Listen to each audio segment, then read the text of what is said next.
Hello क्या हुआ बोलो। सर, अभी फिर से क्लास है क्या?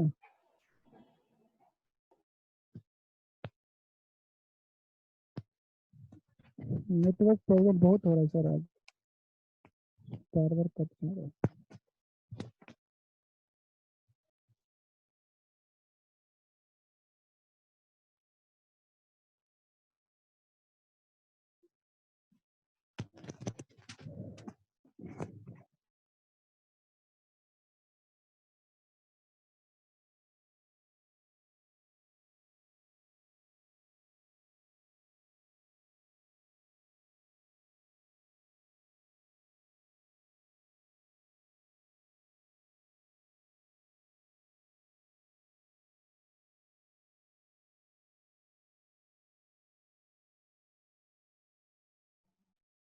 हेलो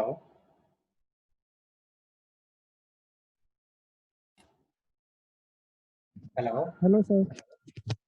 कौन कौन सा इसमें मॉर्निंग में क्लास अटेंड किए थे? सर, हम थोड़ा देर कर पाए थे, नेटवर्क प्रॉब्लम बहुत ज़्यादा हो रहा था उससे। प्रॉब्लम बहुत ज़्यादा हो रहा था। हम सिलेबस भी पूरा दिखाए कि किसका सिलेबस, डिस्ट्रीब्यूटेड कंप्यूटिंग का सिलेबस दिखा रहे थे, सिलेबस समझा रहे थे। तब भी आपको समझ में नहीं आई थी कि सुबह में किसी की क्लास है? टाइम टेबल नहीं देखते हैं क्या? सर, पता था, हम क्लास मतलब ज्वाइन किए थे, पर नेटवर्क बहुत प्रॉब्लम हो रहा था, कुछ पता नहीं चल रहा था सर, आप क्या बोल रहे नहीं बोल रहे थे, इसलिए। ये कौन है? नरगिस नसीम, ये भी ज्वाइन की थी सुबह में। लड़का है या लड़की है नरगिस? लड़की है, गर्ल। तो गर्ल्स है तो ये भी तो सर, सुबह में ज्वाइन की 9 थी। बच्चा था सुप्रिया उसमें। ज्वाइन की थी। ये क्या सर 9 प्रॉब्लम क्या बच्चा था कि आप लोग ज्वाइन है। किए थे सुबह? सुप्रिया, क्या सर? सुप्रिया कुमारी। सर 11 बजे से हम सोचे थे अजीत सर क्लास लेंगे, तो 9 बजे जब लिंक आया सर, तो हम भी सर 9:40 में हम सर ज्वाइन किए हैं। ये जो अभी टाइम 9 बजे टेबल, हम टाइम टेबल सबके पास है ना? टाइम टेबल फॉलो कीजिए, टाइम टेबल के हिसाब से ही क्लास होंगे। किसी सर को एक्स्ट्रा क्लास लेना होगा तो दूसरा क्लास कैंसिल होगा, तभी क्लास होगा दूसरा। आप सर जो बोले 11 बजे से, तो आप सर को इन्फॉर्म किए सर 11 बजे से क्लास है हम लोग की?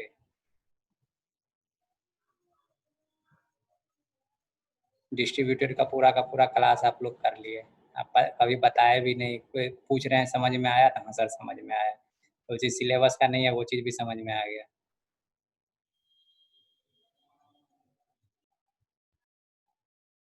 और सब बच्चा सब कहाँ है? प्रिंसिपल सर आपको कॉल करेंगे कि डायरेक्टर सर? नहीं तो बोलिए तो से नीतीश कुमार से कॉल करवा देते हैं, क्लास ले लो, क्लास कर लो। होगा?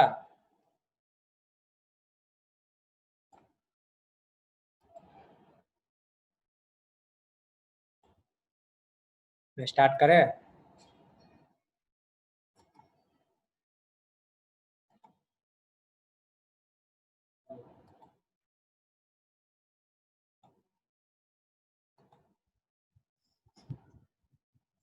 चलिए एक बार सिलेबस आप लोग देख लीजिए, और सिलेबस के हिसाब से ही चलिएगा।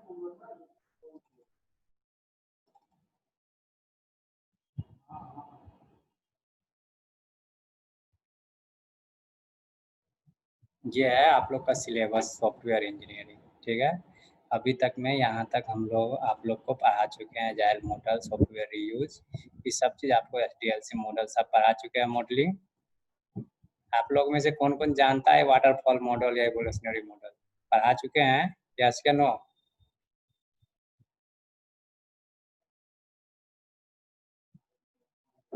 हेलो, सर पढ़ा तो चुके हैं। पढ़ा चुके हैं ना? आपको एक असाइनमेंट भी दिया है। कोई हमसे असाइनमेंट के बारे में पूछ रहा था, कोई लड़का, तो हम क्लियर कट बोले कि दिखाए भी कि हम कोई असाइनमेंट आपको असाइन नहीं किए हैं। हाँ, सॉफ्टवेयर इंजीनियरिंग में असाइनमेंट है। आप हमसे तभी डिस्ट्रीब्यूटर के बारे में पूछ रहे थे, तो पूरा का पूरा डिस्ट्रीब्यूटर के बारे में हम बताए थे वहाँ कि हम कोई असाइनमेंट नहीं दिए हैं डिस्ट्रीब्यूटर में। सॉफ्टवेयर इंजीनियरिंग में असाइनमेंट है, तो कल असाइनमेंट का लास्ट डेट है। अब वो हमको व्हाट्सएप भी कियागा ऐसे स्क्रीनशॉट लेके कि सर आप असाइनमेंट दिए हैं। तो इसमें देखिए असाइनमेंट यहाँ है ना, ड्यू डेट टू टुमारो, है ना? तो ये असाइनमेंट है आपका। इस असाइनमेंट को खोलिए और देखिए कि क्या असाइनमेंट मिला है। ठीक है, अभी तक मैं कोई आई थिंक सबमिट नहीं किए हैं आप लोग। ठीक है, तो असाइनमेंट का लास्ट डेट है, इसी असाइनमेंट के बेसिस पे मार्किंग होगा। असाइनमेंट का जो 5 मार्क होता है वो इसी असाइनमेंट के बेसिस पे होगा, तो ध्यान रखिए।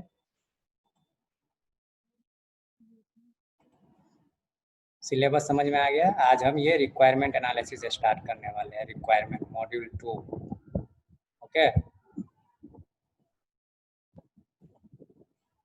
चलिए स्टार्ट करते हैं रिक्वायरमेंट की। कोई अभी तक में हम इतना मॉडल आपको बता चुके हैं, अब हम थोड़ा बताना चाहते हैं कि मॉड्यूल में सबसे पहले कि मॉड्यूल जब हम बनाना शुरू करते हैं, या वाटरफॉल मॉडल, सिंपल से वाटरफॉल मॉडल की बात करते हैं। ठीक है, तो वाटरफॉल मॉडल को बनाने के लिए हम 5 स्टेप बताए थे। Feasibility study, requirement, designing, coding, testing और मेंटेनेंस। तो इसमें एक एक करके सारे चीज को, सारे पार्ट को हम पढ़ेंगे, तभी शॉर्टकट में डिस्कस किए थे रिक्वायरमेंट एनालिसिस स्पेसिफिकेशन। अब एक मॉड्यूल ही है, इसमें ये पढ़ना है कि रिक्वायरमेंट किस किस तरह का रिक्वायरमेंट हमारे पास आता है, और कस्टमर जो हमें कोई प्रोडक्ट बनाने के लिए देता है तो उसका क्या रिक्वायरमेंट होता है। ठीक है, तो वो रिक्वायरमेंट पहले हम उसका रिक्वायरमेंट लेंगे, एनालाइज करेंगे, और फिर उस रिक्वायरमेंट के हिसाब से हम स्पेसिफिकेशन, जो रिक्वायरमेंट का स्पेसिफिकेशन होगा उसके हिसाब से हम प्रोडक्ट बनाना शुरू करेंगे। ठीक है, चलिए आगे हम है कि इसमें पढ़ना क्या है हम लोग को। पहला पढ़ना है इंट्रोडक्शन, रिक्वायरमेंट का introduction, requirement analysis, requirement specification, SRS software requirement specification, document, decision table, decision tree और समरी। ठीक है, तो इतना चीज इसमें हम लोग को पढ़ना है अभी आज। वो तो हम समझ रहे हैं कि हम पहले यहाँ से डाउनलोड कर लेते थे वेबसाइट से। कुछ प्रॉब्लम आया है कंप्यूटर में। चलिए रिक्वायरमेंट एनालिसिस एंड स्पेसिफिकेशन के बारे में जानते हैं कि क्या, कब हमें रिक्वायरमेंट एनालिसिस स्पेसिफिकेशन की जरूरत पड़ती है, इसका क्या क्यों जरूरत पड़ा और किस लिए जरूरत पड़ा। तो पहला है कि मेनी प्रोजेक्ट फेल, जब कोई प्रोजेक्ट फेल करता है, क्यों फेल करता है, because they start implementing this system. जब हम कोई सिस्टम को इम्प्लीमेंट करना शुरू करते हैं तो उस टाइम पे जो प्रोजेक्ट फेल करता है, तो यही कारण होता है कि जो मेरा रिक्वायरमेंट होता है या जो उसका स्पेसिफिकेशन होता है, वो सारे चीज़ को ध्यान में रख के वो काम नहीं कि जैसे कि कोई हमें कोई प्रोजेक्ट मिला है और उसमें हमें बजट है 1000 रुपीज़, तो उस 1000 रुपीज़ के हिसाब से ही हम प्रोजेक्ट का डिज़ाइन करते हैं। अगर यदि उसमें 1000 रुपीज़ है और उसमें 900 रुपये का हम कोई मशीन ही लगा दें, तो 100 रुपये हम कैसे हम सारे प्रोजेक्ट को इम्प्लीमेंट कर पाएँ। ठीक है, तो वो सारे चीज़ को ध्यान में रख के हमें जब इम्प्लीमेंट करते हैं तो वो प्रोजेक्ट जो होता है वो फेल नहीं होता है। जो भी हम कोडिंग कर रहे हैं तो वो चीज़ फेल नहीं होता है। अगर हमें प्रोजेक्ट स्पेसिफिकेशन के बारे में, रिक्वायरमेंट के बारे में पता ही नहीं है और हम काम करना शुरू कर दें, तो ऑब्वियस सी बात है कि हमें आगे क्या करना है वो पता नहीं, लेकिन हम काम स्टार्ट कर दिए हैं। ठीक है, नेक्स्ट है without determining whether they are building what the customer really wants. Means कि जो भी प्रोजेक्ट स्टार्ट करते हैं और ये नहीं हमें पता चलता है कि हमें बनाना क्या है या करना क्या है। ठीक है, जैसे एग्जांपल के लिए आप लीजिए कि कोई हमें एक बिल्डिंग बनाना है, और बिल्डिंग बनाने के लिए हमारे पास कोई वो ब्लूप्रिंट नहीं है। अगर ब्लूप्रिंट नहीं है, हमें ये भी नहीं पता है कि कौन सा मिस्त्री काम करेगा, कौन सा लेबर काम करेगा, कौन सा इंजीनियर आएगा, कितना वर्कर आएगा, कितना टाइम में हमको बिल्डिंग हैंड ओवर करना है, इतना चीज़ अगर मेरे दिमाग में नहीं है, कोई ब्लूप्रिंट नहीं है, तो ऑब्वियस सी बात है कि उस पर कोई लिमिटेशन नहीं है, कोई पैसा नहीं है, तो वो बिल्डिंग हो सकता है 1 कमरा का बन जाए और 25 कमरा का बन जाए। तो इसीलिए अगर यदि हमें प्रोजेक्ट में रिक्वायरमेंट है 10 कमरा का और हम बना के दिए 1 कमरा का, तो फेल करेगा। ये लिखा हुआ है without determining whether they are building what the customer really wants. Customer क्या चाह रहा है उसके हिसाब से कोई प्रोजेक्ट नहीं बना तो वो कस्टमर उसको रिजेक्ट कर देगा। ठीक है, ये होता है रिक्वायरमेंट एनालिसिस कि कस्टमर के व्यू को जानिए।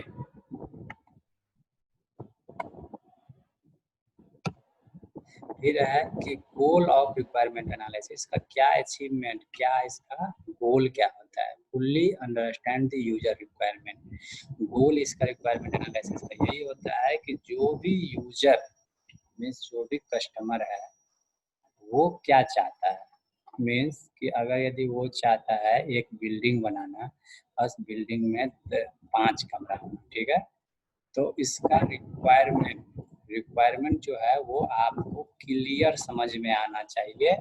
या वो जो बोल रहा है कस्टमर कि हमें 5 बिल्डिंग चाहिए, 5 कमरा चाहिए एक बिल्डिंग में, तो उसके रिक्वायरमेंट को पूरे के पूरे समझ के उसको लिखिए। Fully understand the user requirement. उसके जो भी वो चाह रहा है उसके रिक्वायरमेंट को पूरी तरह से समझना, ठीक है। फिर है remove inconsistency anomaly etc from the requirement. Inconsistency anomaly means कि अगर यदि कोई कस्टमर हमें कोई रिक्वायरमेंट दे रहा है, वो कस्टमर खुद नहीं क्लियर है कि हमें क्या, उसको क्या रिक्वायरमेंट है, ठीक है। लाइक एक प्रोजेक्ट का बात करें, मीन्स एक वेबसाइट की बात करें, वेबसाइट हम उसको बता रहे हैं या उसको उस लैंग्वेज की ज्ञान नहीं है, ठीक है, और उस लैंग्वेज में हम उसको बता रहे हैं कि सी में करोगे तो ईजी होगा, जावा में करोगे तो टफ होगा, कुछ भी उसको हम बता रहे हैं, उसको उस लैंग्वेज की ज्ञान ही नहीं है। उसमें हम बोल रहे हैं कि डाटाबेस से कनेक्टिविटी करो, डाटाबेस में ये डाटाबेस खरीदो, ये क्लाउड खरीदो, या तो इस सब ना उसको डाटाबेस जानता है ना वो क्लाउड जानता है, तो वो सब चीज़ होता है एनोमली। उस चीज़ को एक एक चीज़ को उसको बताइए आप कि हाँ इस वेबसाइट को बनाइएगा, उसको ऐसा कोई टफ चीज़ नहीं बताइए कि जो उसको समझ में ना आए, ऐसा इजी चीज़ बताइए कि जो उसको समझ में आए, और सीधा सीधी उसको बताइए कि ये प्रोजेक्ट करने में आपको किस तरह का प्रोजेक्ट चाहिए। तो कस्टमर को लैंग्वेज के बारे में पता है, वो सीधा सीधी बोलेगा कि हमें एक प्रोजेक्ट चाहिए, हमें एक वेबसाइट चाहिए, इस तरह का वेबसाइट चाहिए, ठीक है। तो उसके हिसाब से जो भी कंसिस्टेंसी होगा या होगा उसको रिमूव कीजिए, तब उसको फाइनली बताइए कि उसको क्या चाहिए, क्या गोल है। यही होता है उसका स्पेसिफिकेशन का गोल, कि जितना भी इनकंसिस्टेंसी है या जो भी हमें नॉइजी वैल्यू है उसको रिमूव करके फाइनल एक एसआरएस तैयार करना। नेक्स्ट है document requirement properly in SRS form. अगर यदि डॉक्यूमेंट हमको कस्टमर दे रहा है कि ये चीज़ बनाना है, तो हम प्रॉपरली 1 2 3 करके पॉइंट वाइज हम लिखते जाएंगे, ठीक है। पॉइंट वाइज लिखने के बाद इसको हम प्रॉपर मैनर में लिखेंगे। मीन्स कि पहले उसको एक सॉफ्टवेयर चाहिए, तो सॉफ्टवेयर को बनाने के लिए हमें क्या क्या चीज़ की ज़रूरत होगी, ठीक है, वही होता है एसआरएस डॉक्यूमेंटेशन। डॉक्यूमेंटेशन मीन्स कि हमें क्या, पहले ये देखिए कि एक प्रोजेक्ट करने के लिए हमें क्या क्या चीज़ की ज़रूरत होगी। पहले तो चाहिए हमें कि किसी ऑर्गेनाइजेशन के अंदर काम करना होगा, किसी ऑर्गेनाइजेशन का नेम। दूसरा होगा कि उसके लिए हमें कितना टीम मेंबर चाहिए, अगर प्रोजेक्ट है बड़ा तो बहुत ज़्यादा टीम मेंबर चाहिए, अगर प्रोजेक्ट छोटा है तो कम टीम मेंबर के जैसे नंबर ऑफ टीममेट कम होना चाहिए। दूसरा है हार्डवेयर कौन कौन से लगेगा, सॉफ्टवेयर कौन कौन सा लगेगा, कहाँ टेस्टिंग करेंगे, कहाँ इसका मेंटेनेंस में कितना खर्च होगा। ये प्रॉपर डॉक्यूमेंट एसआरएस डॉक्यूमेंटेशन जो हम तैयार करेंगे, ये सारा चीज़ डॉक्यूमेंट में हम लिख देंगे। है कॉन्ट्रैक्ट, जब साइन किसी भी चीज़ का कॉन्ट्रैक्ट हम लोग साइन करते हैं, तो ये सारा चीज़ कॉन्ट्रैक्ट में एक एसआरएस ही होता है। वो मीन्स पूरा कॉन्ट्रैक्ट में सब चीज़ शुरू से लेकर अंत तक लिखा होता है, किस तरह से कैसे हमको काम करना है। अगर यदि उस पर बाद में कुछ प्रॉब्लम आती है तो सीधा सीधी हम कॉन्ट्रैक्ट निकाल के उसके सामने रखते हैं कि कॉन्ट्रैक्ट में ये साइन हुआ था और ये इलीगल हो रहा है, इसको हम नहीं होने देंगे, ठीक है। तो वो होता है एसआरएस डॉक्यूमेंट। किसी भी काम को करने के लिए डॉक्यूमेंट की जरूरत होती है, उसे तैयार करके हम तभी प्रोजेक्ट को साइन करते हैं, ठीक है। अब आता है रिक्वायरमेंट एनालिसिस, और इसके बारे में थोड़ा हम जानते हैं कि और इसमें क्या चीज़ की ज़रूरत होती है, ठीक है। Final output of this phase, इसका जो रिक्वायरमेंट एनालिसिस में के बाद जो मीन्स कि हम जो बोल रहे हैं कि पहला फिजिबिलिटी स्टडी, रिक्वायरमेंट या डिजाइनिंग, ठीक है। ये 3 स्टेप या 5 स्टेप जो होता है, डिजाइनिंग, कोडिंग, टेस्टिंग और मेंटेनेंस, ठीक है। ये 6 फेज जो है ये फिजिबिलिटी स्टडी के पास हमें पुराने सॉफ्टवेयर के बारे में स्टडी कर लिए। यहाँ से आउटपुट हमको मिला कि सारा हम पुराने सॉफ्टवेयर जो भी था उसके बारे में स्टडी कर लिए। अब है कि स्टडी करने के बाद हम एक डॉक्यूमेंट तैयार किए उसके कस्टमर के हिसाब से। तो मीन्स कि जो भी कस्टमर का व्यू था, जो कस्टमर को चाहिए था, जो हमको चाहिए था, सारा डॉक्यूमेंट हम तैयार कर लिए। इसके रिक्वायरमेंट के बाद, ये जो रिक्वायरमेंट है, इसके बाद हमें क्या आउटपुट मिलता है। फिजिबिलिटी स्टडी के बाद हमें आउटपुट ये मिला कि सारे पुराने डॉक्यूमेंट के बारे में हम पता कर लिए। ठीक है, अब उसके बाद हमें रिक्वायरमेंट एनालिसिस का जो लास्ट में आउटपुट मिलता है वो मिलता है SRS। SRS मीन्स क्या है कि जितना भी डॉक्यूमेंट हमको चाहिए या कस्टमर को चाहिए, किसी को भी चाहिए, तो वो इस SRS में लिखा होता है। मीन्स कि अगर गवर्नमेंट कंपनी में या प्राइवेट कंपनी में हम काम कर रहे हैं, ये SRS नहीं होगा तो आज हम हैं, कल वो हमको निकाल देगा कंपनी से। ठीक है, अगर यदि ये डॉक्यूमेंट तैयार करके उसके पास नहीं हम पहले से रख देंगे तो हमको निकाल देगा। तो डॉक्यूमेंट के बारे में तो हमको पता था, सिर्फ हमारे दिमाग में था, तो हम काम कर रहे थे, लेकिन हमको जब वो निकाल दिया तो प्रोजेक्ट उसका बंद हो जाएगा। इसीलिए वो SRS तैयार करके पहले से रख लेता है कि इस बंदे को निकालेंगे तो अगला बंदा कोई भी उस डॉक्यूमेंट को पढ़ के काम कर सकता है। क्लियर। नेक्स्ट है the SRS document is reviewed by the customer. वो डॉक्यूमेंट SRS जो वो बोलता गया कस्टमर हमको, और हम उसको नोट डाउन एक एक करके नोट डाउन करते हैं। ठीक है, नोट डाउन करने के बाद एक हम कॉन्ट्रैक्ट साइन करवाते हैं। कॉन्ट्रैक्ट में हम कस्टमर को देते हैं कि ये आपका SRS डॉक्यूमेंट है, इसको पढ़ के इस पे साइन कर दीजिए, इतना अमाउंट लगेगा, ये लगेगा, सब चीज उसमें लिखा होता है। तो ये SRS document is review by the customer. Customer से हम पढ़वाते हैं, अगर यदि वो SRS के लिए वो रेडी है डॉक्यूमेंट के लिए, उतना बजट के लिए, उतना पेशेंस के लिए, उतना टाइम के लिए, तब वो उस पर साइन करके हमको रिटर्न करेगा। ठीक है, reviewed SRS document from the basis of all future development activity. हम फ्यूचर में क्या करेंगे, मेंटेनेंस में कितना खर्चा होगा, टेस्टिंग में कितना खर्चा होगा, कौन सॉफ्टवेयर चाहिए, कौन हार्डवेयर चाहिए, सारा फ्यूचर डेवलपमेंट एक्टिविटी को ध्यान में रखते हुए तब उस चीज को कस्टमर साइन करेगा। ओके, नेक्स्ट है who.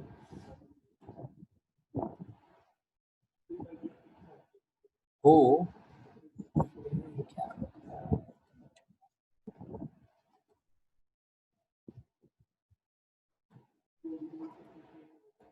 who carry out requirement analysis and specification। कौन इसको कैरी करता है, कौन इसको करता है, क्या आउटपुट मिलता है इससे। तो इसमें है the person who undertake requirement analysis and specification. Means जो इसके बारे में जानता है, जो इस रिक्वायरमेंट स्पेसिफिकेशन को जानता है, वो है नोन एज सिस्टम एनालिस्ट।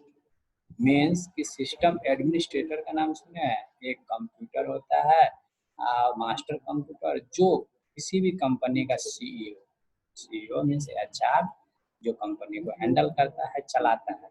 ठीक है, तो हम एक प्रोजेक्ट के बारे में बात कर रहे हैं। अगर ये प्रोजेक्ट है तो प्रोजेक्ट के बारे में सबसे ज्यादा किसको जानकारी होगा, तो प्रोजेक्ट मैनेजर।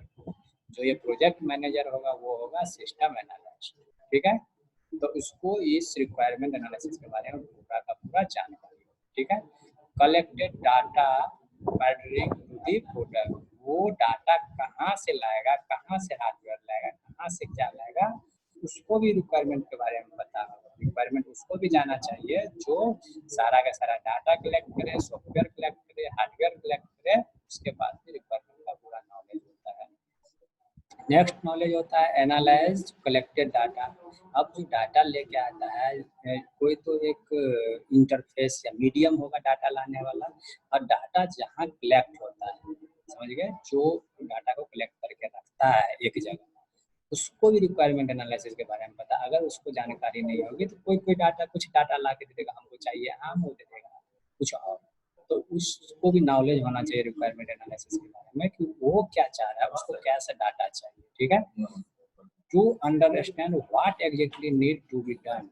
उसको क्या डाटा चाहिए, ये डाटा कलेक्ट करने वाले को नॉलेज होना चाहिए। Right the software requirement specification document, तब उस सारी चीज को जानकारी होने के बाद ही सॉफ्टवेयर रिक्वायरमेंट स्पेसिफिकेशन को लिखा जाता है। ठीक है, अब है कि requirement analysis and analysis consist of two distinct activity, requirement gathering and requirement specification. शुरू से पढ़ाते आ रहे हैं कि रिक्वायरमेंट एनालिसिस एंड स्पेसिफिकेशन का टू डिस्टिंक्ट एक्टिविटी होता है, रिक्वायरमेंट गैदर करना एंड एनालाइज करना, और requirement specification. Requirement gathering requirement analysis consists of two main activity, requirement analysis जो पढ़ा रहे थे उसका भी दो एक्टिविटी होता है, requirement gathering analysis of gather requirement। requirement gathering means कि जो भी requirement कहाँ से हम gather कर रहे हैं उसके बारे में जानकारी, और जो gather किए हैं उसके बारे में उसको एनालाइज करना और उसके बारे में स्पेसिफिकेशन जानना।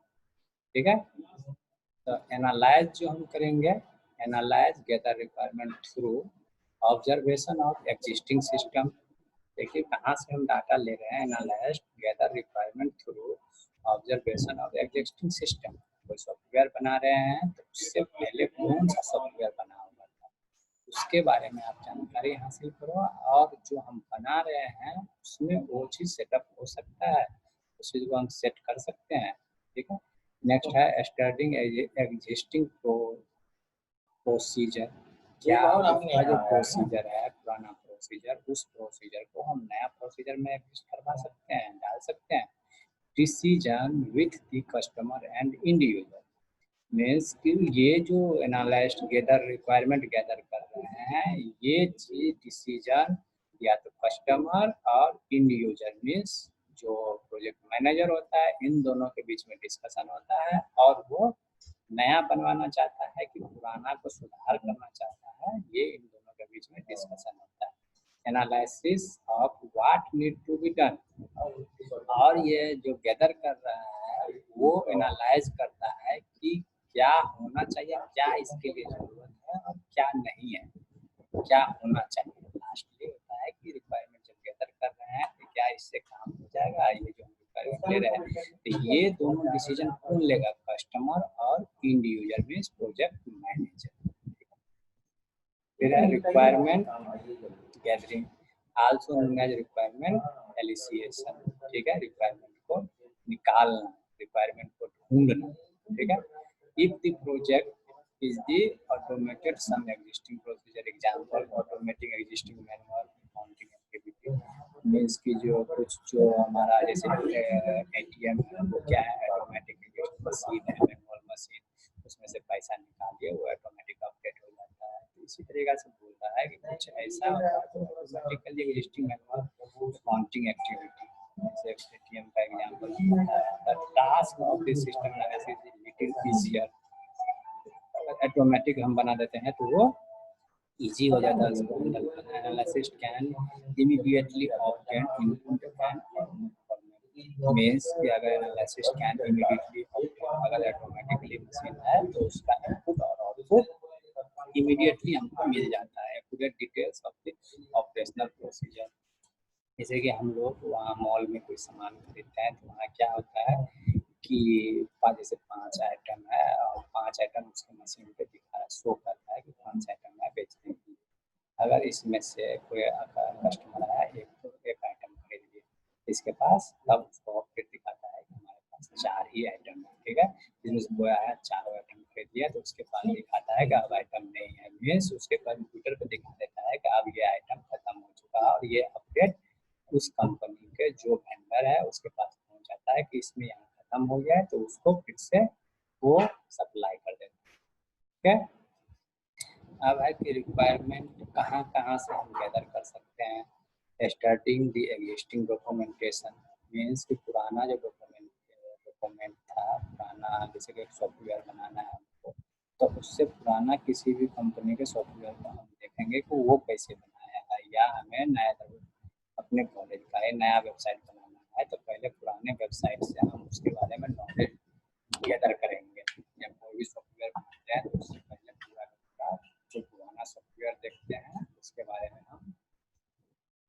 नॉलेज गेन करते हैं, ठीक है। फिर होता है इंटरव्यू से।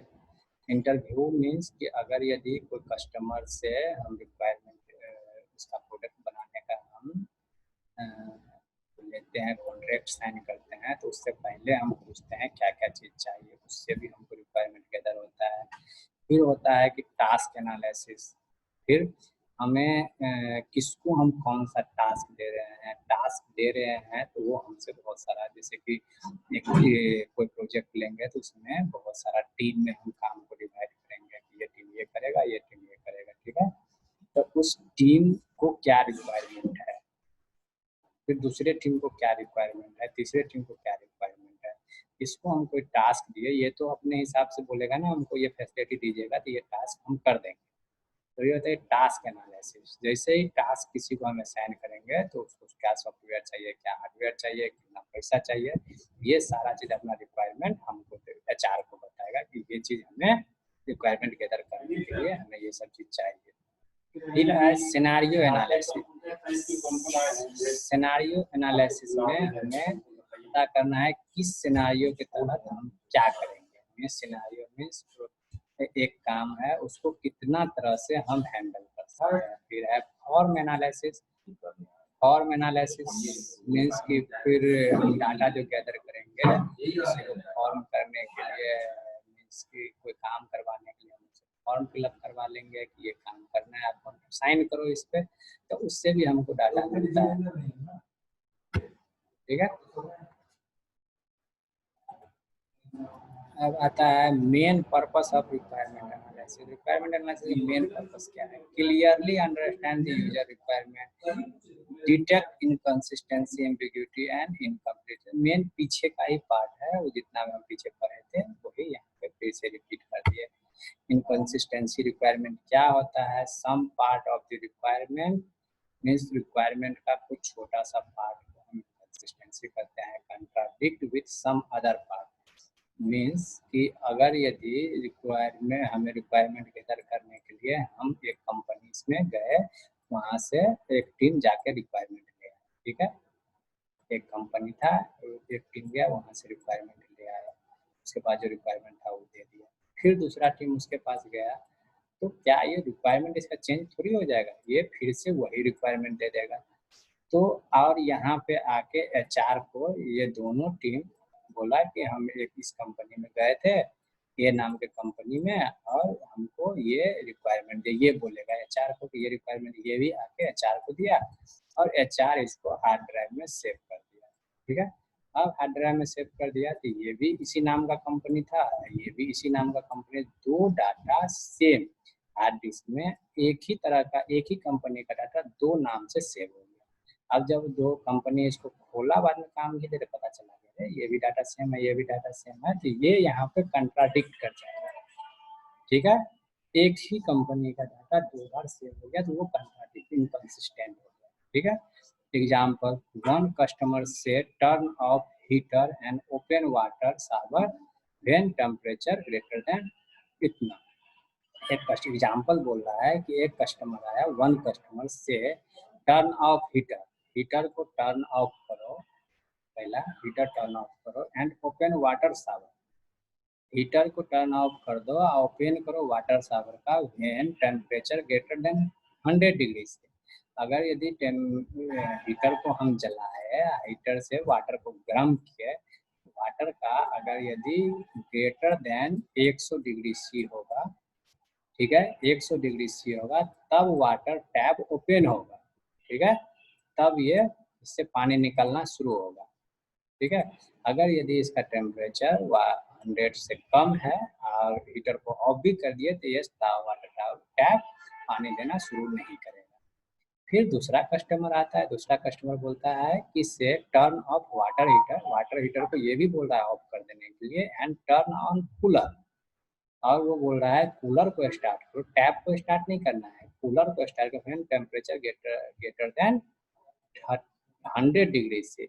अगर यदि 100 डिग्री से ऊपर टेम्परेचर है तो वाटर कूलर को ऑन करो और उसको पानी को ठंडा होने के लिए बोल दो, ठीक है। ये बोल रहा है कि ओपन करो टैप को, अगर 100 डिग्री से ऊपर है तो टैप ओपन कर दो, पानी निकल जाएगा। ये बोल रहा है कि पानी को ठंडा होने के लिए कूलर को स्टार्ट कर दो। समझ गए? ये होता है कंट्राडिक्ट। दोनों बोल रहा है कि वाटर हीटर को ऑफ कर दो, एक ही टाइम पे देखिए वाटर हीटर ऑफ कर देगा। अब इसका बात सुनेगा कि ये इसका मशीन इसका बात सुनेगा। अगर ह्यूमन बीइंग नहीं है तो अगर रोबोट है तो रोबोट क्या करे, 100 डिग्री से ऊपर होगा तो ये बोलेगा कि वाटर शावर ऑन कर दो, ठीक है। ये बोल रहा है कूलर ऑन कर दो, टैप नहीं ऑन करो। तो अब ये दोनों में देखिए कौन सा काम होगा। दोनों में से कोई काम भी कर सकता है क्योंकि दोनों ग्रेटर देन 100 डिग्री सी है। 100 डिग्री सी से ऊपर होगा तो इसका बात सुनेगा कि इसका बात सुनेगा। यही होता है कंट्राडिक्शन, इनकंसिस्टेंसी। समझ गए? अब है कि इनकम्प्लीट डाटा क्या होता है? Some requirement have been omitted possibly due to oversight. Example दीजिए, एग्जाम्पल अच्छा समझ में आएगा। The analysis has not recorded, अगर यदि कोई एनालिसिस रिकॉर्ड नहीं कर रहा है when temperature fall below 90 degree से, अगर यदि 90 डिग्री से कम टेम्परेचर होता है तो वो रिकॉर्ड में नहीं आता है, ठीक है। तो इसके बाद 100 डिग्री से नीचे टेम्परेचर गिरता है, heater should be turn on, ठीक है। हीटर ऑटोमेटिकली टर्न ऑन हो जाता है, water shower turn off, water shower turn off हो जाता है। तो इसमें क्या है, ओवरराइट क्या कर रहा है कि ये रिकॉर्ड ही नहीं हो रहा है। The analysis has not recorded, इसको जब रिकॉर्ड ही नहीं कर रहे हैं तो टेम्परेचर कितना भी गिरे कितना भी बढ़े कैसे ऑफ ऑन होगा। समझ गए? तो ये हो गया इनकम्प्लीट डाटा।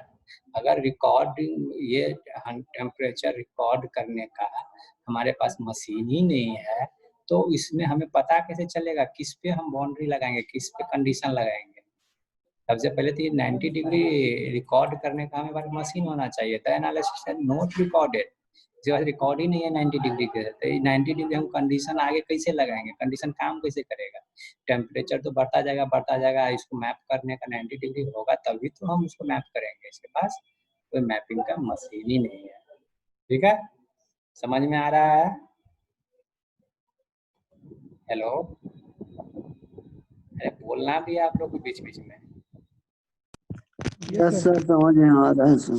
चलो ठीक सर है। पूछना था सर, 9 बजे सर किस चीज का क्लास लिए थे? वो 7th सेमेस्टर का था, डिस्ट्रीब्यूटेड कंप्यूटिंग का था क्लास। सर तो हम लोग को नहीं था। आप लोग तो आप 7th सेमेस्टर में हैं, आप टाइम टेबल नहीं देखते हैं क्या? पढ़ा जो रहे थे तो कम से कम वहाँ भी तो सोचना चाहिए क्या पढ़ा रहे हैं। सर जी कल भेजे थे सर 9 बजे का सर शेड्यूल, कल हम 9 बजे गूगल से क्लासरूम में। अभी तक आप देख के भेजिए, स्क्रीनशॉट लेके हमको भेजिएगा। तो कब हम बोले थे 9 बजे से क्लास है, ठीक है। चलिए आगे हम अभी पढ़ा रहे हैं। सर भेजे थे सर। आप हमको भेजे थे? यस नहीं सर, आप भेजे हुए गूगल क्लासरूम में। अच्छा वो हम देख लेंगे गूगल क्लासरूम खोल के, अभी पढ़ लेते हैं, ठीक है। Next analysis of gather data requirement analysis involves obtained a clear in-depth understanding of the product to be developed, ठीक है। ये एनालिसिस रिक्वायरमेंट के बारे में गैदर किस तरह से हम रिमूवेबिलिटी कर देंगे, किस तरह से हम डाटा को गैदर करेंगे। अगर यदि उसमें कुछ एम्बिग्यूटी है तो उसको, इनकंसिस्टेंसी डाटा है तो उसको हम रिमूव कर देंगे, ठीक है। नेक्स्ट है clear in depth understanding of the problem. कोई प्रॉब्लम हमारे पास आएगा तो उसको डेप्थ में हम जानकारी हासिल करेंगे। अगर यदि उसमें कुछ एम्बिग्यूटी है तो उसको हम डिलीट कर देंगे, क्लियर कर देंगे, ठीक है।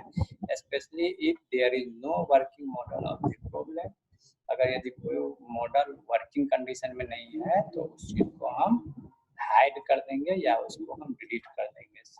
लाइक ए कंप्यूटर जब हम ओपन करते हैं, कंप्यूटर हमारे कंप्यूटर में कितना सारा सॉफ्टवेयर होता है, सारा डिफरेंट सॉफ्टवेयर होता है। तो क्या कंप्यूटर ऑन होने के बावजूद ही तुरंत सारा सॉफ्टवेयर ऑन हो जाता है?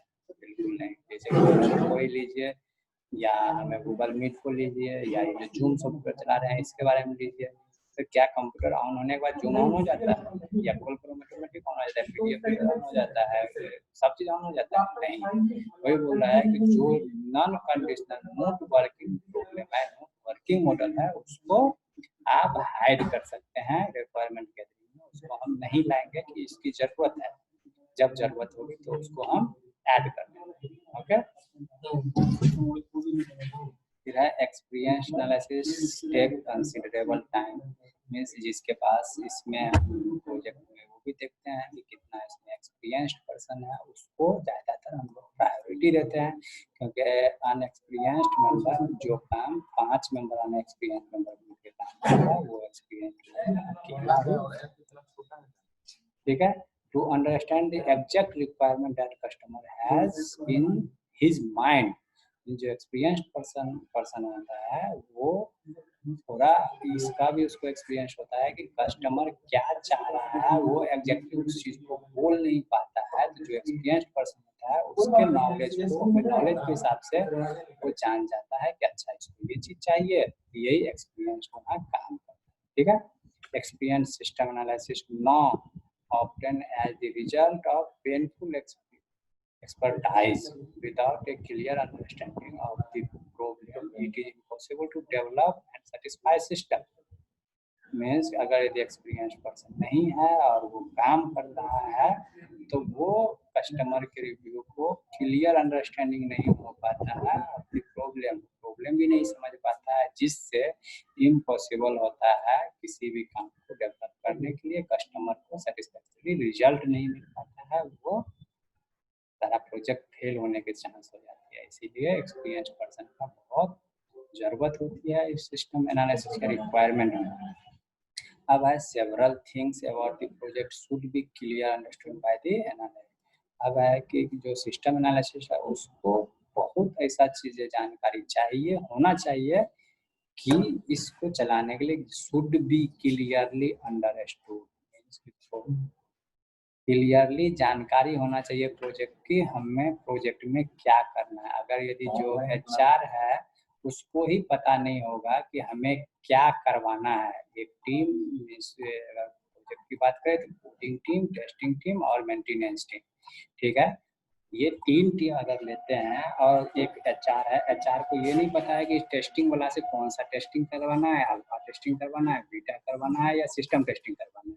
ये टेस्टिंग टीम को ये काम असाइन करना था और ये टेस्टिंग का काम मेंटेनेंस टीम को दे दिया, मेंटेनेंस का जो काम था वो कोडिंग वाले टीम को दे दिया, ठीक है। तो ये कैसे चलेगा, इसीलिए बोल रहा है कि जो भी प्रॉब्लम है, जो भी हमारा प्रोजेक्ट आता है शुड बी क्लियरली अंडरस्टूड, वो क्लियर होना चाहिए HR को कि हमें किस टीम से क्या काम करना है। अब इसके बारे में पढ़ते हैं कि और कैसे की जानकारी होना चाहिए। What is the problem, means problem क्या है,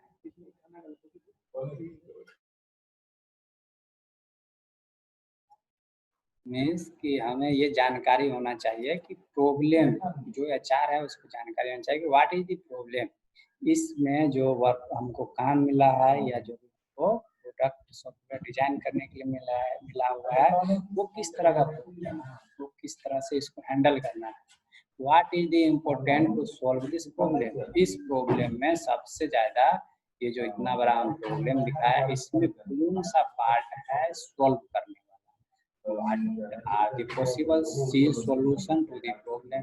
अगर यदि प्रॉब्लम हमको समझ में आ गया कि अच्छा ये प्रोजेक्ट हमको करना है तो उस प्रोजेक्ट के बारे में हम उसका सॉल्यूशन ढूंढना हम शुरू कर देंगे, ठीक है। What complexity might arise while solving the problem, इस प्रॉब्लम को, इस प्रोजेक्ट को बनाने के लिए हमें हमारे सामने क्या क्या कठिनाई, क्या क्या कॉम्प्लेक्सिटी आ सकती है, ठीक है। इस सारे चीज की जानकारी HR को होना चाहिए, तभी वो जाके एक अच्छा HR या कोई कंपनी का CEO बन सकता है या HR बन सकता है। इसीलिए बोलता है कि